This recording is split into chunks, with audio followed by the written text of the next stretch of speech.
Okay, so hi again. In this second session, we're going to have Mr. Winzendy Tedja as our speaker, who is the CEO of Yuna and Co. So yeah, hello, Mr. Zendy. How are you? Hi, I'm good. How are you? I'm good as well. Thank you. First of all, how should I call you?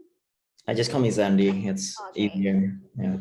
Okay, so I'm going to read a short profile to the audience so that they can have a glance of you. Okay, so Winzendy Tedja is the founder and CEO of Yuna & Co., a fashion brand in Indonesia.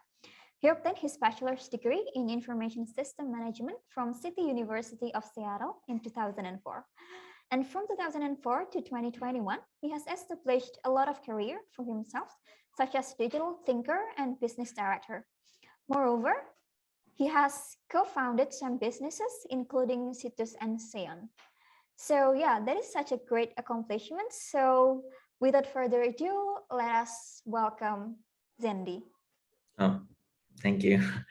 Okay, so hi everybody. So I'm guessing I'm just supposed to share things now, right? Okay, let me share my screen if you guys don't mind.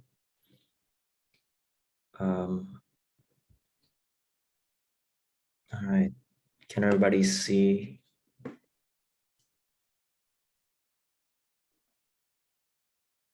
Yeah. Okay. All right. So thanks for the kind of like the quick introduction. So I guess I think the whole topic today is mainly about sharing my experiences. And I think I am more interested in answering questions more than anything else, because I'm not sure like what kind of audience that's present here. So I think it will be more comfortable for me to just share right now and then answer your questions later. So just to give a little bit more intro of myself, I'm Zendy. I am the CEO and founder of Yuna & Co. Just to give a little bit of background of why I became an entrepreneur. So I think it was already introduced that I used to study in Seattle. So this was a long time ago. This was year 2000. Yeah, looking back, it was 21 years ago, so it's pretty crazy. Um, so this was actually the first time when I started to get super exposed with what the internet could be. I mean, I came from Indonesia, and then I used to study in Malaysia for a short period of time before I actually moved to Seattle. And when I was in Seattle, I was shown of how amazing technology could be.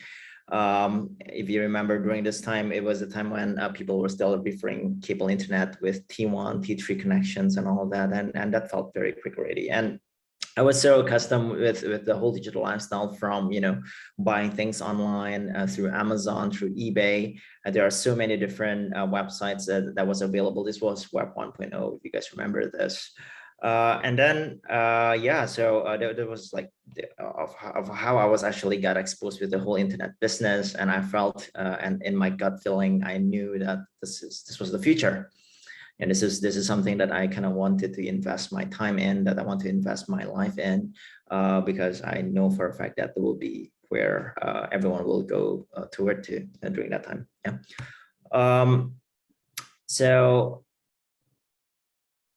give me 1 second. Okay, so yeah, so basically I wanted to go into the internet business because of the love for the industry. Again, it was so convenient to live in Seattle during that time. I bought my guitar, my first guitar. I bought my first PlayStation through eBay, and it was so convenient. I didn't even have to leave the house. It's something that was not common during that time. It was, again, year 2000, right? In Indonesia, the number of users using internet on year 2000 was probably less than 2 million people during that time. So it was very early days.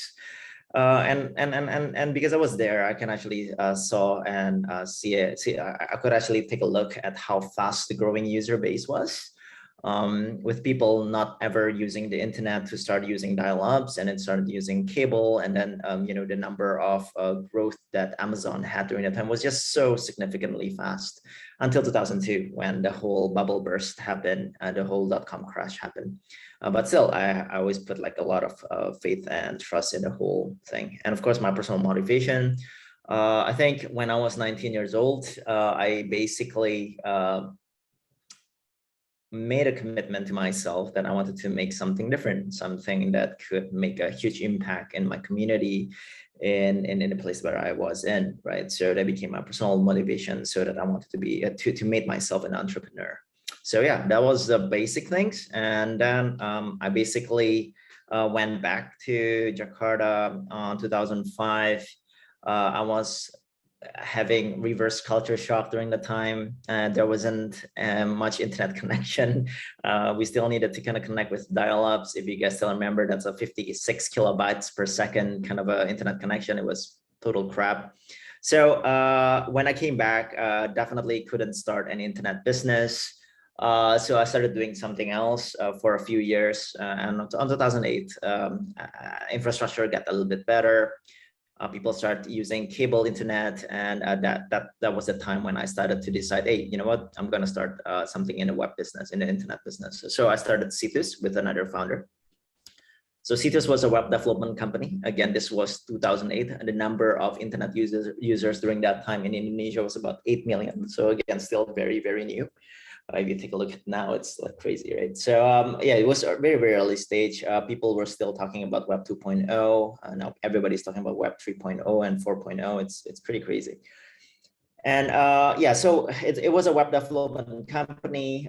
We managed a small, medium enterprises in the beginning, and then we got pretty lucky. We got to meet with a lot of different advertising companies, bigger companies. And we basically rebranded the Cetus company into more of a digital marketing company. This was 2010. And by 2012, a big company from UK, which is WPP, which owns Ogilvy, JWT, and a whole bunch of different global advertising companies discovered us. And because we were one of the early adopter of web technology and digital marketing in Indonesia, they basically need some help to basically grow the digital marketing division in Indonesia. So they approached us asking us if we were willing to be acquired. So we did. We got acquired on 2012. We rebranded the company from Cetus into Sion when we were acquired, and the company kind of like grew. When we were acquired, we had about 30 people during that time.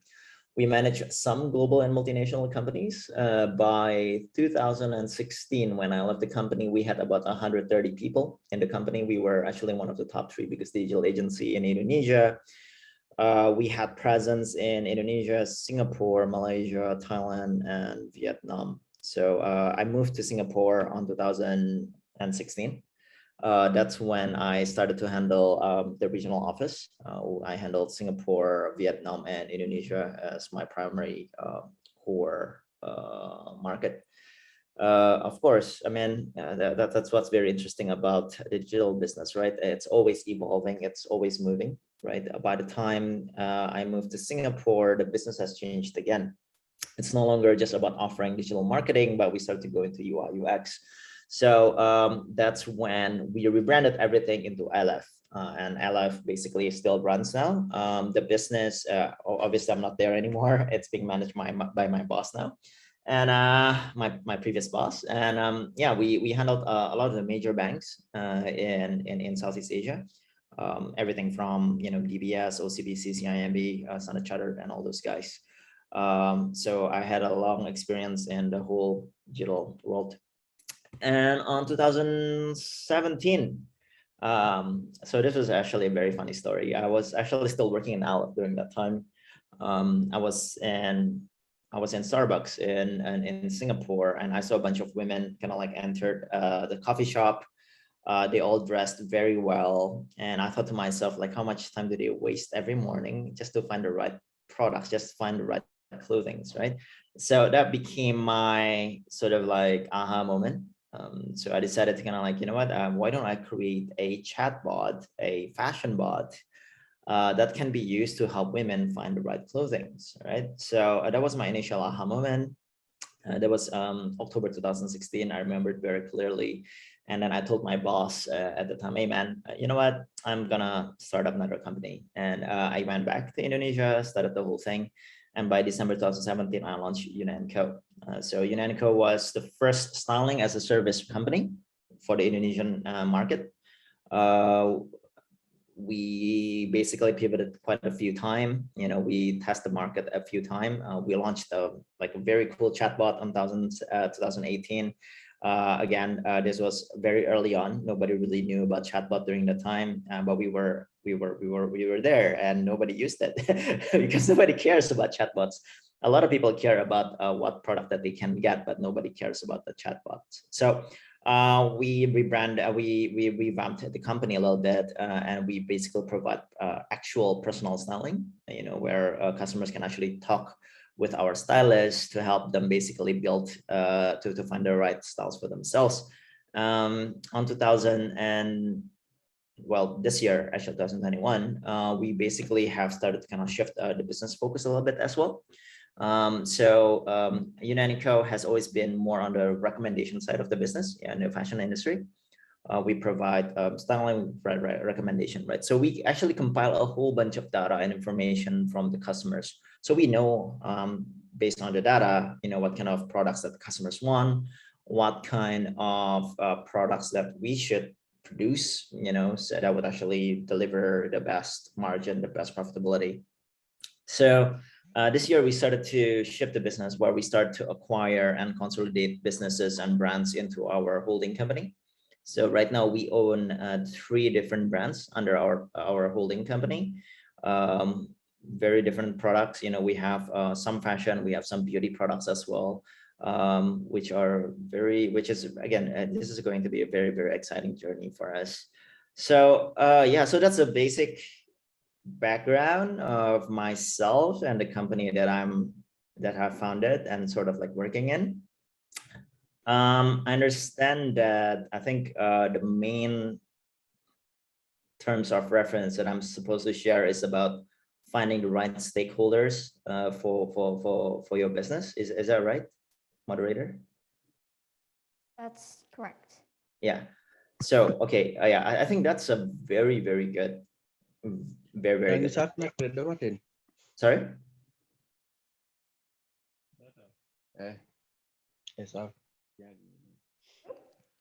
Hello? I'm sorry, could you repeat what you said?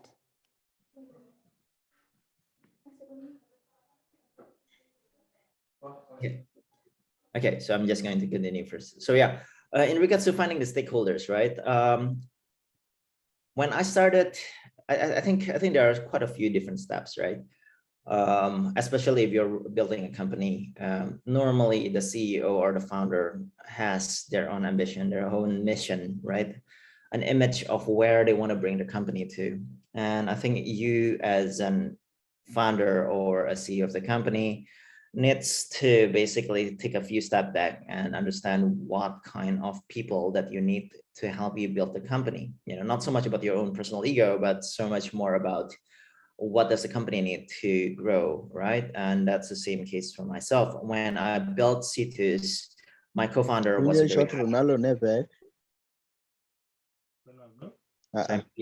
maybe you can mute first. Okay, I'm gonna mute. Okay, yeah. So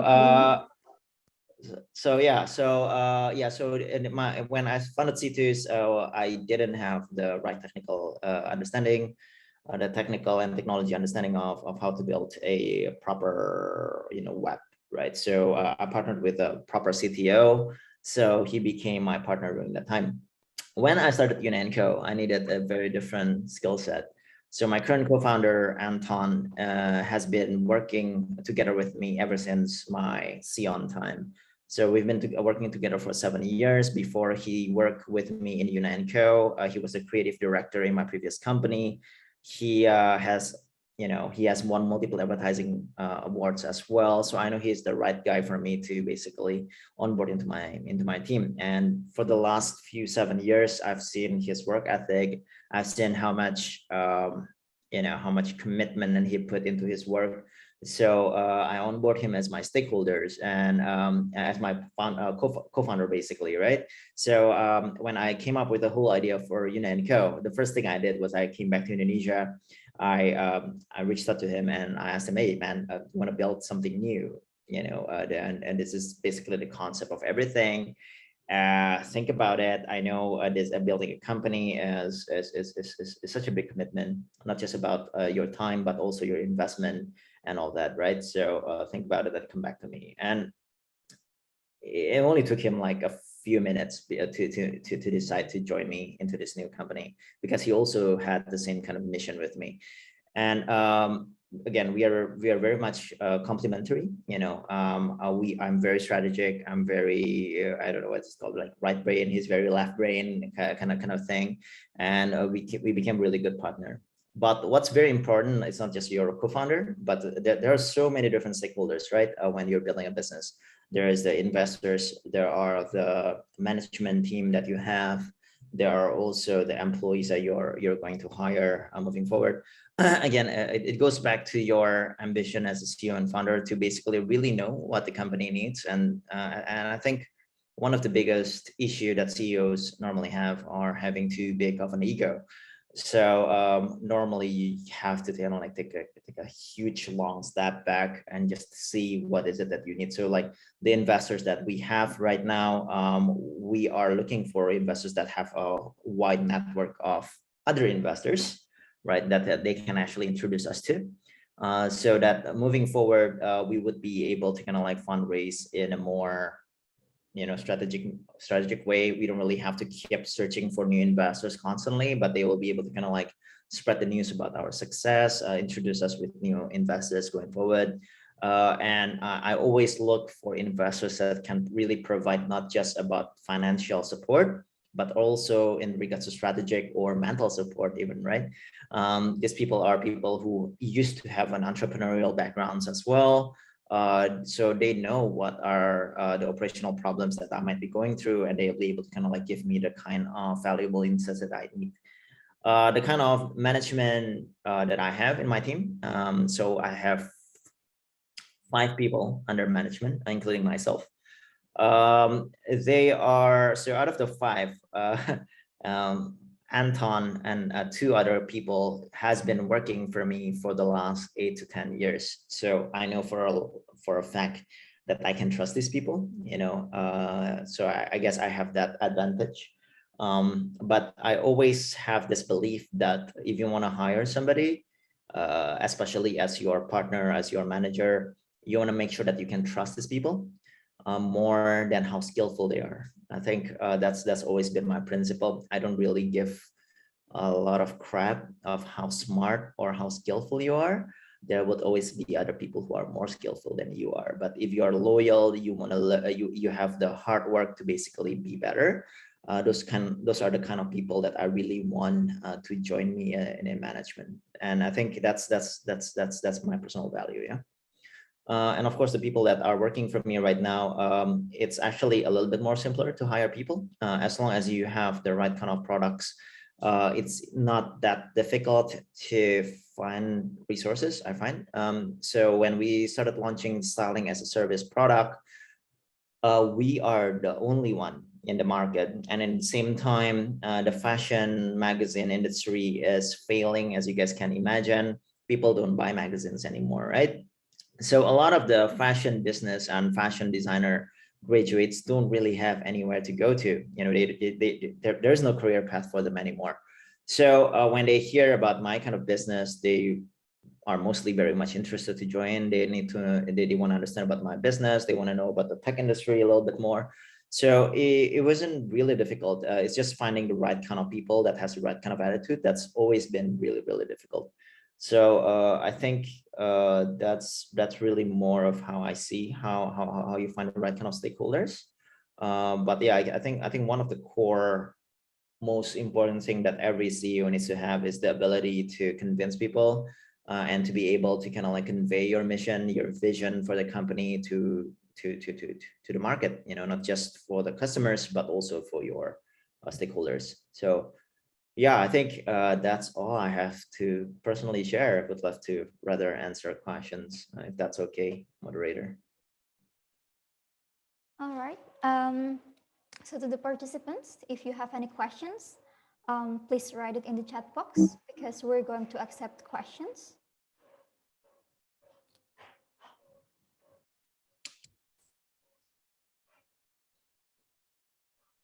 There is one question, right? Pak Dani, yeah, Pak Dani Budingo. No, I'm not a developer. No, I graduated from an information system. Sorry. Yeah. So you I have a question. Yeah, my question is that, so I'm from Rwanda. So here in Rwanda, so our government has supported the digital business industry. So, and also it is easy to, and also if you want to create that business digital, so it is easy to create that business, especially as Rwandans. But the problem we have right now is some Africans, they are not using internet, but let me ask you that: are you developer, or you are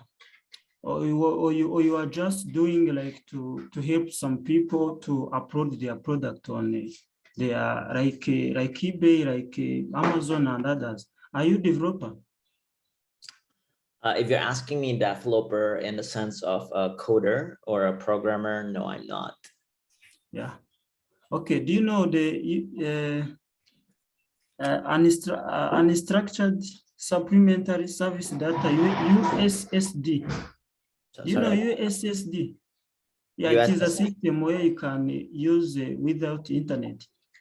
Oh yeah, of course. I think where you from again? Uganda, right? Yeah, I'm from Rwanda. Rwanda, right? Yeah. Yeah, Rwanda, in Africa, East Africa. Yeah, I think there has been quite a lot of really interesting innovations going on in Africa as well, right? And I understand that a lot of investments are going to Africa as well from China.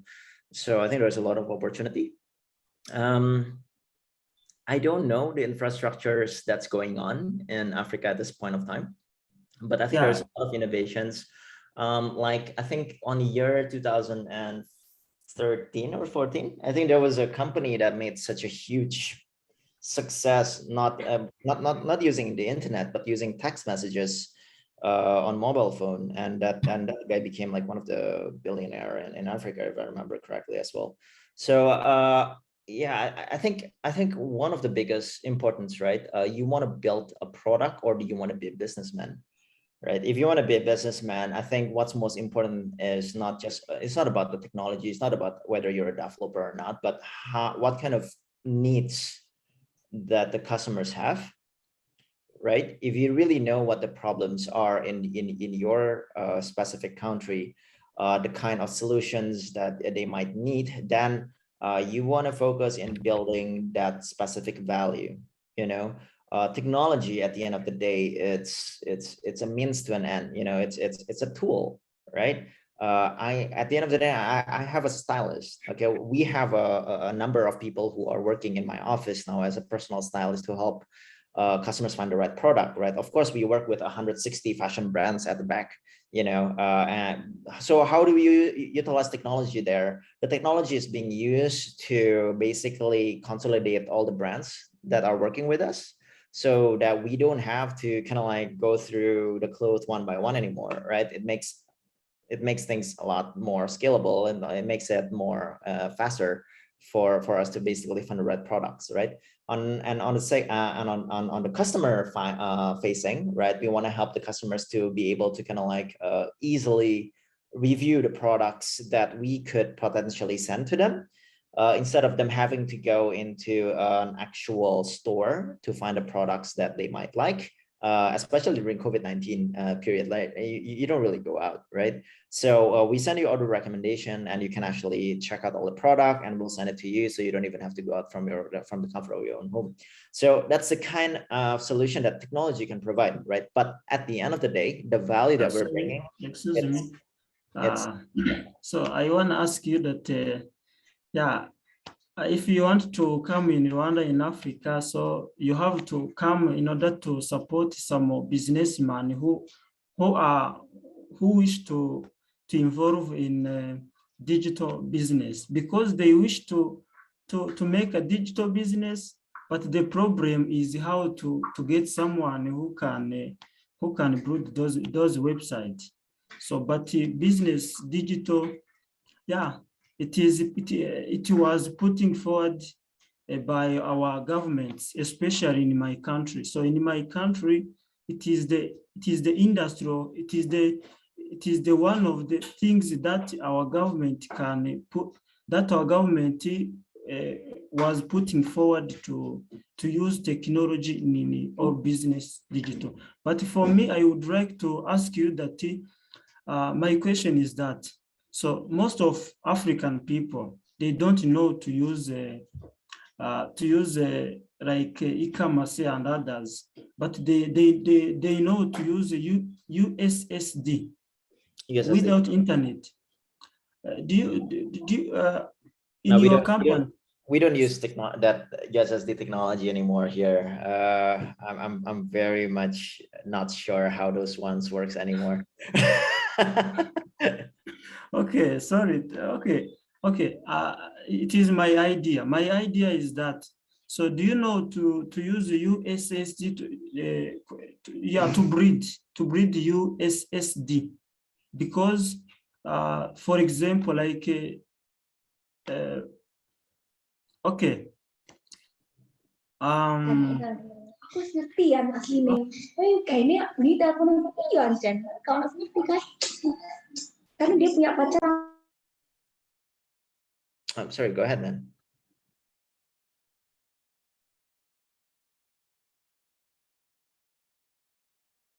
Sorry, you're muted, Donnie.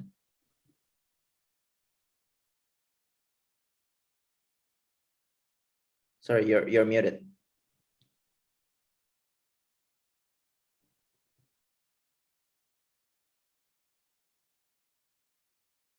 Need to unmute yourself, Jenny.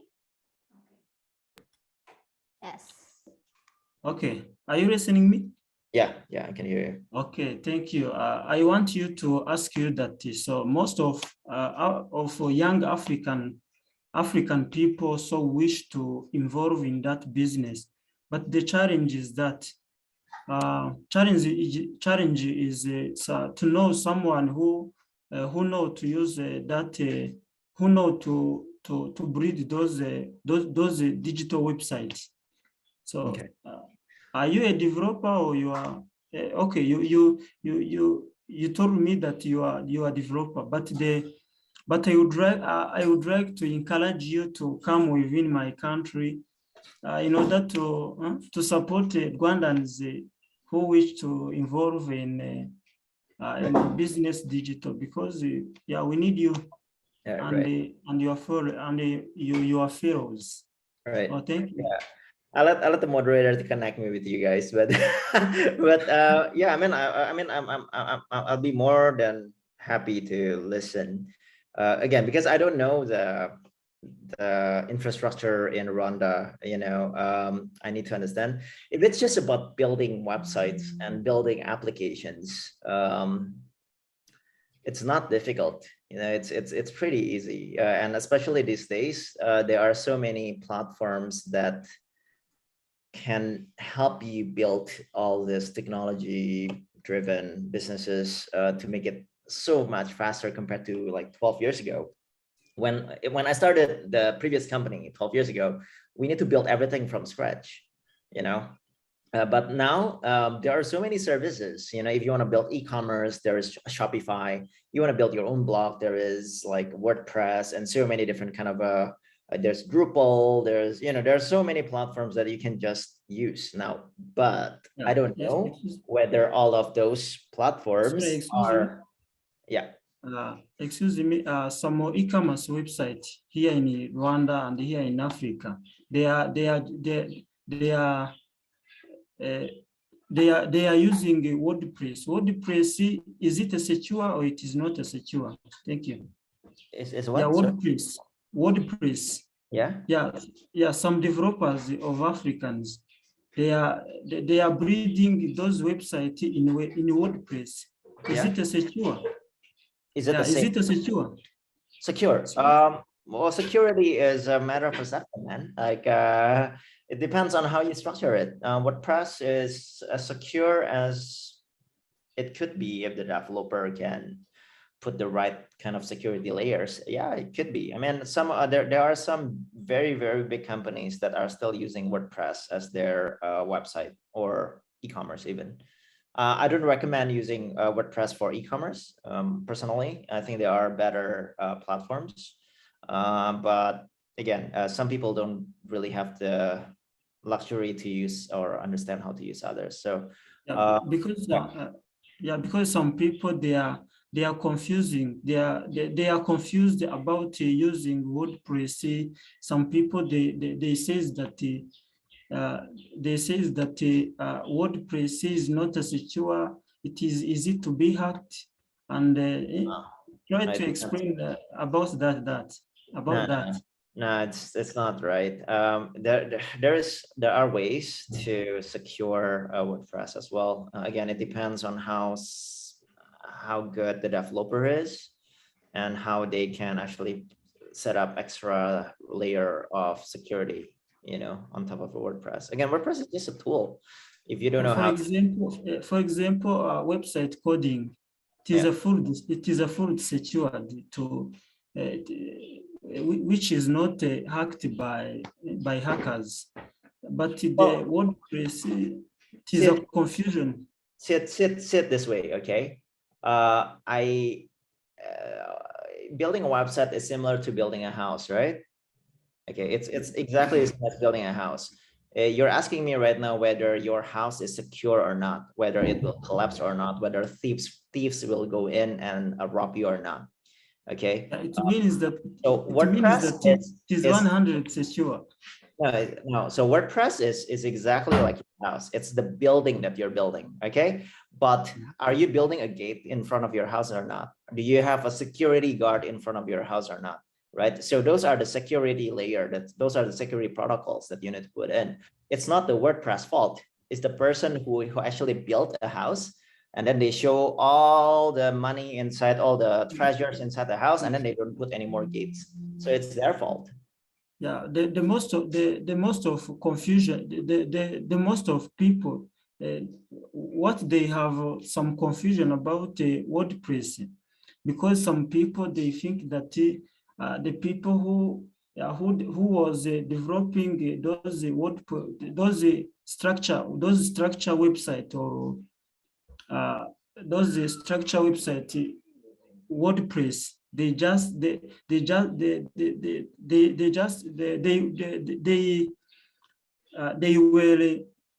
were putting some system that it is easy to be hacked. That is some confusion about here. So it's just widget confusion.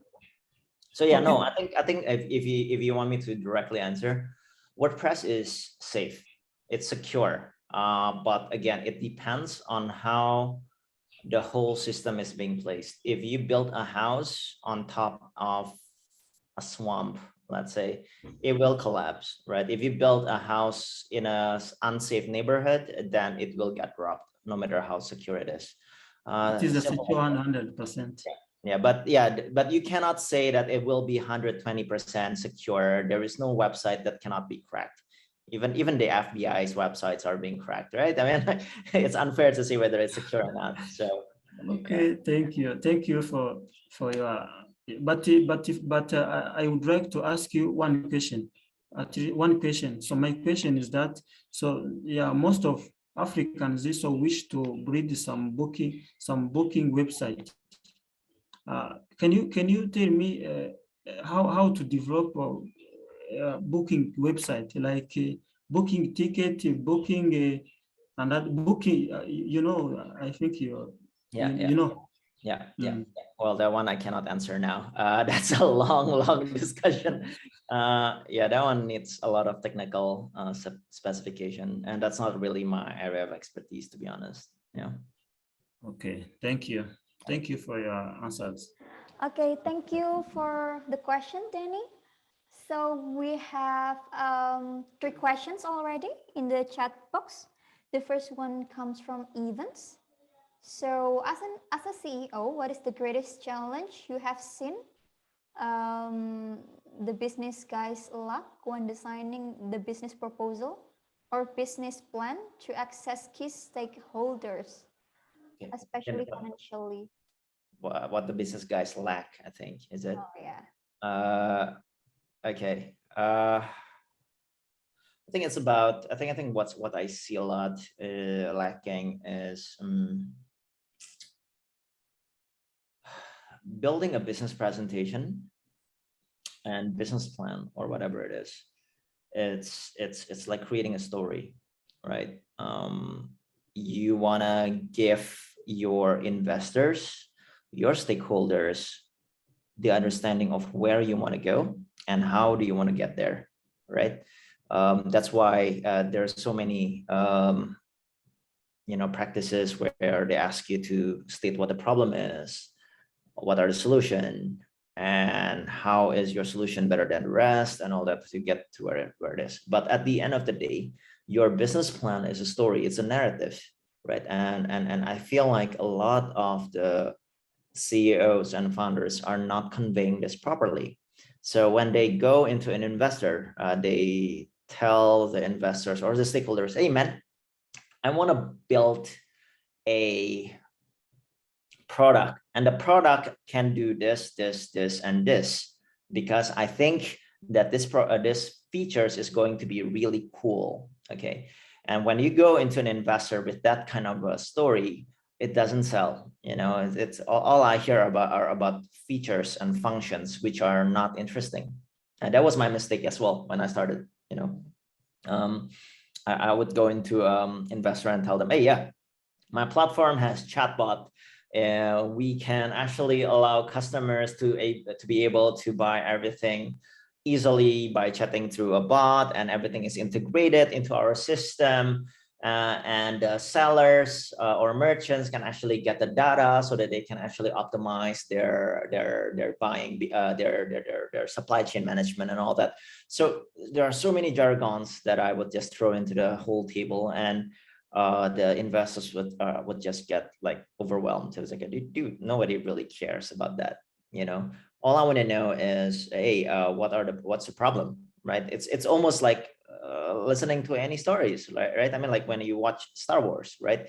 There is a problem. The Empire is taking over the world, right? And then what is the solution to make sure that the Empire, which is the bad guys, are not going to be able to win against the world or the galaxy, right? So there is Luke Skywalker, the Jedi, which is going to be the solution, right? So maybe me as an investor, I should invest in this Jedi guys, but this Jedi guys is only working with just the two people. So how can they win against the whole empire, right? So the Luke Skywalker guy and Obi-Wan start to kind of like make their own proposal. Okay, this is my roadmap. This is where how we are going to win against the empire, right? And then they go into the other guys asking for fundings or whatever and support, right? And that's how you actually should build your business presentation. You tell a story. You tell them, okay, this is a huge problem. Okay. In Africa, there are this number of people who are struggling with this, okay? And we feel that we have a solution to help these people to help these people fixing this specific problem, right? And because we know this, we have the solution, we need your funding. So that we can actually build this faster, we can actually scale this a little bit faster, we can use your money to be able to invest in our infrastructure and whatever it is, right? And then you get the money from there. But if you just tell them, hey, yeah, give me your money because I want to build this, nobody cares. The point is, in a business proposal, you need to present problems as well as the solutions clearly to attract investors, Evans. We hope that answer your question, Evans. I think the next question we have is from Amy. The question is, as an entrepreneur, what strategy can a CEO use to scale up the digital business to the international level? What skill sets? Being able to do a lot of partnership. I think the ambition of every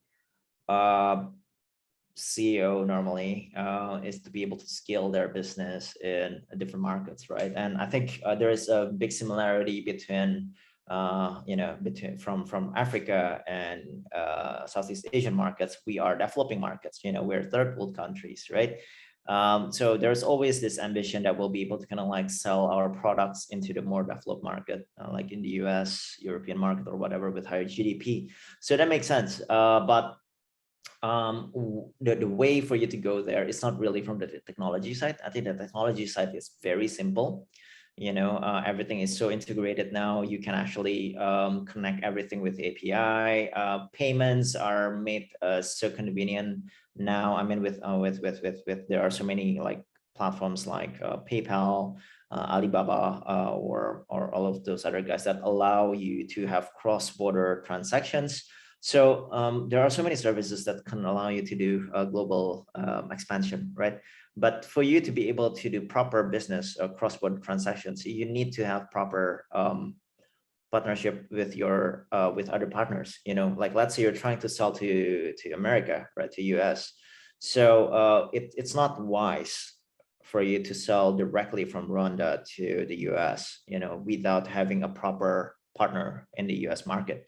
Because then you would not have anybody to help you to kind of like manage problems, to basically help you manage your products or business development for the American market. You don't have your ability to understand what are the local challenges in America. You don't know what are the local policies and regulations and laws in America. So you definitely want to start with building a lot of relationships with the target market that you're going to. Like myself, we are looking into be able to sell to the US, European market, Taiwan, and Australian market. And that's how I started to kind of like look for partners and relationships in those specific markets.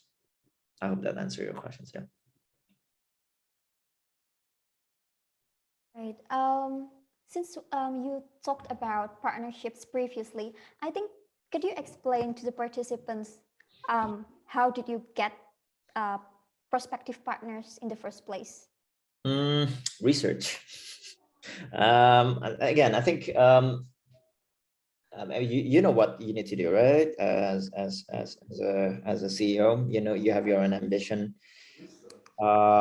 Then you just need to find the right people to help you grow, and that comes from your own research. I mean, there are so many platforms like LinkedIn, Angel, that you can actually reach out to people directly. It's a lot of cold calling, cold emailing, and again, it's all about relationships. And those investors, those people that you have previously had a relationship with, would actually refer you to more people. So yeah, again, in business, relationship and reputation is very, very important. So don't mess it up.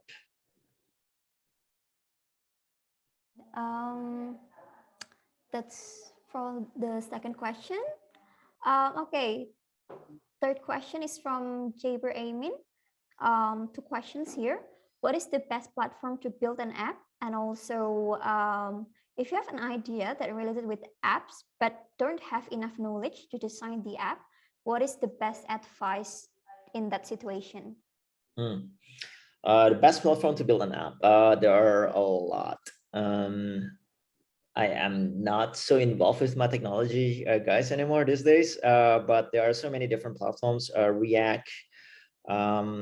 So there is a React native app, and there is a React where you can actually use this platform to basically design the whole platform. But again, if you have an idea with an app and all that, first of all, you need to create some sort of mock-up first. So there are several phases, right? One is the research and development, right? The research and development, you don't even need to have an actual product yet. You only need to have a wireframe and a design of the product, of the application that you want to build, right? And then you go to the market, you show your design, you show your wireframe to the potential users of the mobile application or whatever it is. get the response. Will you use this? Will this be helpful for you?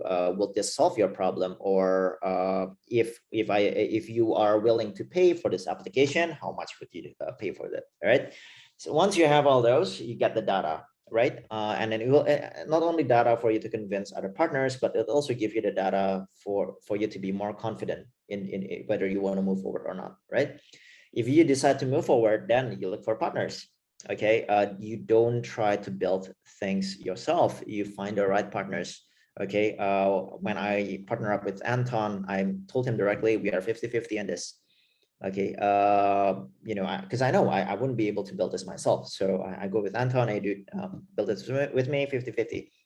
And so that's how I think you should do, you know, find the right people that you should partner with that can really help you build the application and make it happen, right? Yeah, that would be my advice. But yeah, again, before you start with any kind of development, don't waste your time. You know, start with a smaller experiment, start with wireframe, get people to imagine, oh yeah, so this is how it works. And if you want to do prototyping, there is an application called Envision.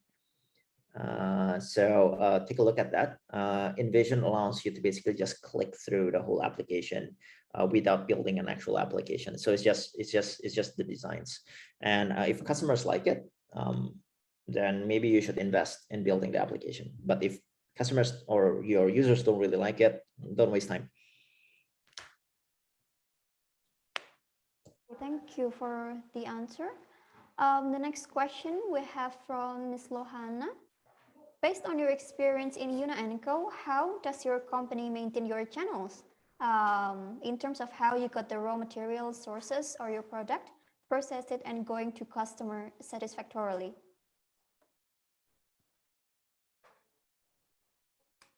How your company maintain my channels? How you got raw material sources? Oh, how do I manage it? I have no idea anymore. It's I mean, because we've been doing this for a long time. We have always been focused on the customer, right? My value in the company, number one, is customer first. So we basically have been doing this for the last 4 years. We compiled so much information and data.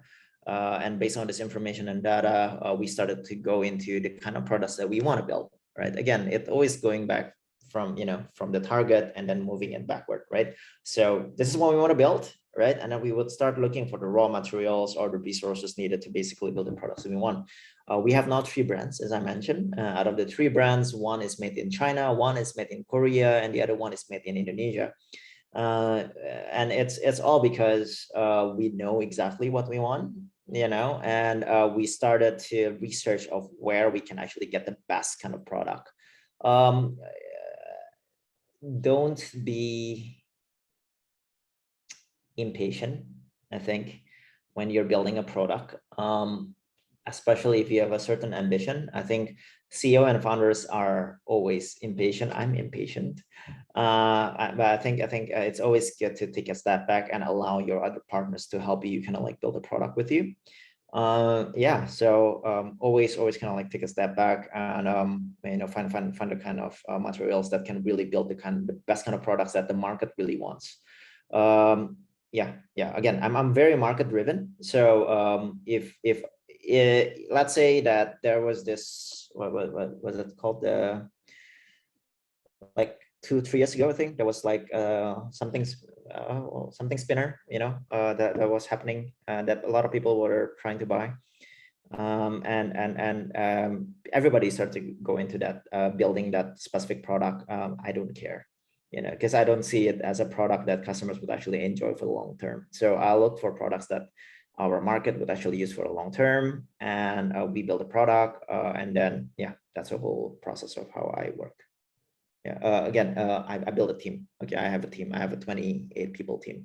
So we have all different respective responsibilities. That's how I kind of like scale my processes.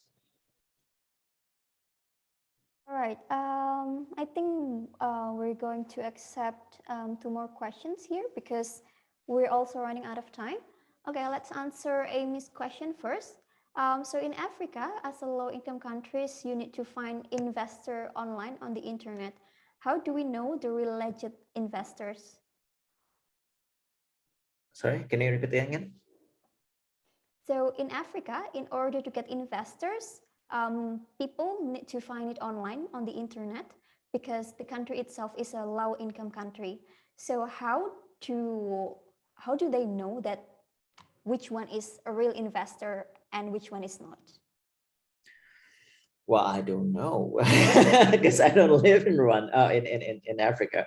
But I think it's always the same in every market, you know. If I have to be honest, majority of the investors that I'm talking to right now are not Indonesians.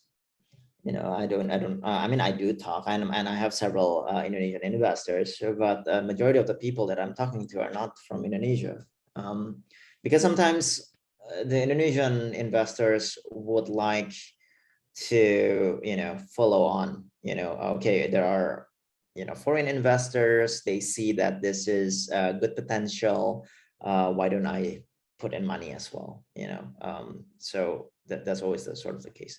But again, I guess because I don't know the situation in Rwanda or in Africa in general.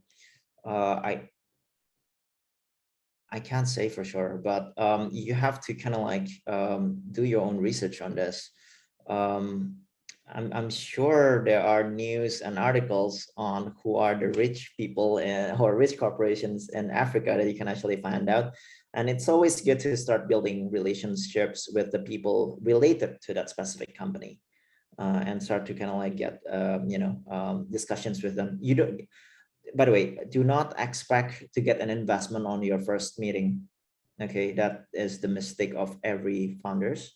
It takes a long time. Fundraising takes about 3 to 6 months.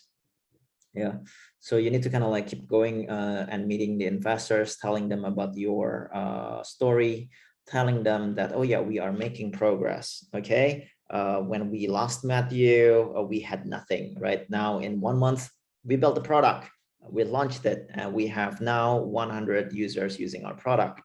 And when you keep building this kind of relationship with the investors that you are targeting, you're building their confidence in you as well, and that's how you can get investment. You can't expect yourself to go into an investor and tell them, hey man, my name is Zendy, and can I get $200,000 from your money because you should believe me? You know, no one will believe you. So yeah, building relationships. The last question is from Danny again. So what is the impact of your company in your country, especially for the number of business people that you have helped?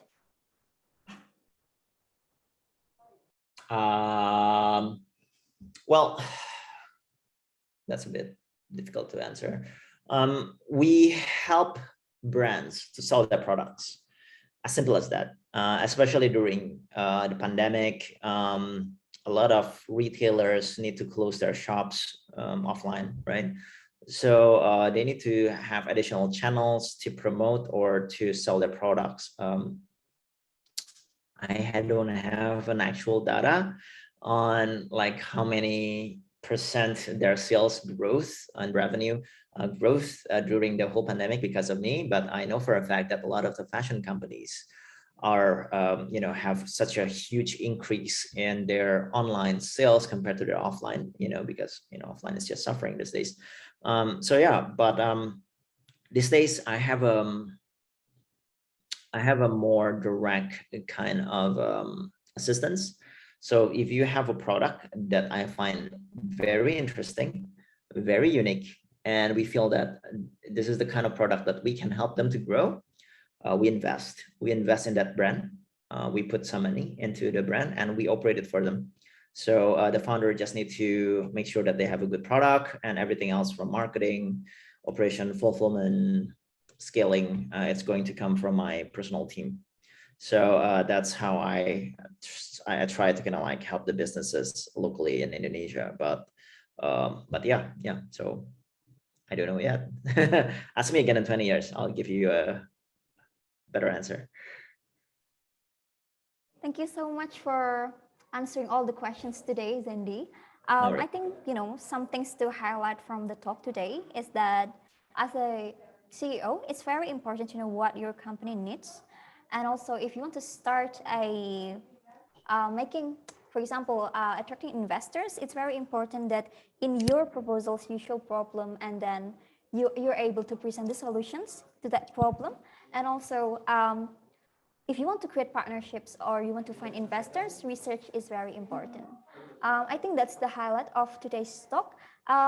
Thank you so much for being here and sharing your knowledge about your company with us, Zendy.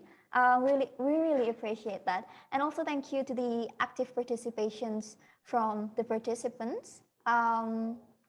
We hope that all this talk is going to be useful for you. Okay, so that's all. The end of our second session for today's session of ECAMP. So after this, I'm going to return the screen to the MC.